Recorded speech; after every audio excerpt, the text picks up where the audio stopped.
जुगारનો ગણનાપાત્ર case શોધી કાઢતી સુરત શહેર Sachin police commissioner સાહેબ શ્રી તથા અધિક પોલીસ કમિશનર સેક્ટર 2 સાહેબ શ્રી તથા નાયબ પોલીસ કમિશનર ઝોન 6 સાહેબ શ્રી તથા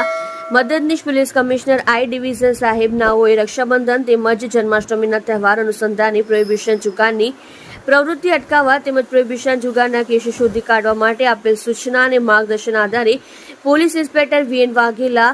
નાઓની સૂચના અને સર્વેલન્સ સ્ટાફના police sub inspector N D Damor નાઓના માર્ગદર્શન હેઠળ સર્વેલન્સ સ્ટાફના માણસો તથા બીજા પોલીસ માણસો સાથે પોલીસ સ્ટેશન વિસ્તારમાં પેટ્રોલિંગમાં હતા. તે દરમિયાન assistant head constable Indrajitsinh Amarsinh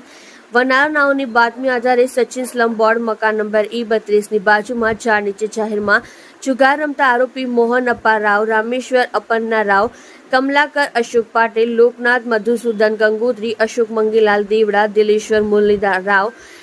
પદે ઉર્ફે પ્રેમસિંહ દુર્ગેશ દમાઈ, સાવનભાઈ માધવભાઈ પટેલ નાઓને પકડી પાડી તેઓની પાસેથી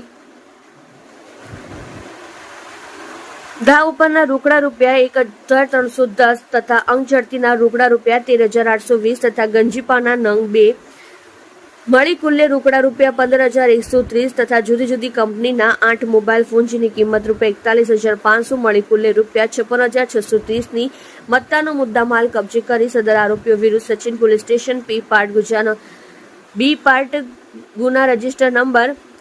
2024 જુગાર ધારા કલમ 12. તમે જોઈ રહ્યા છો live India Today news channel. Reporter મનોજભાઈ સાથે કેમેરામેન રમેશભાઈ જયસ્વાલની સાથે.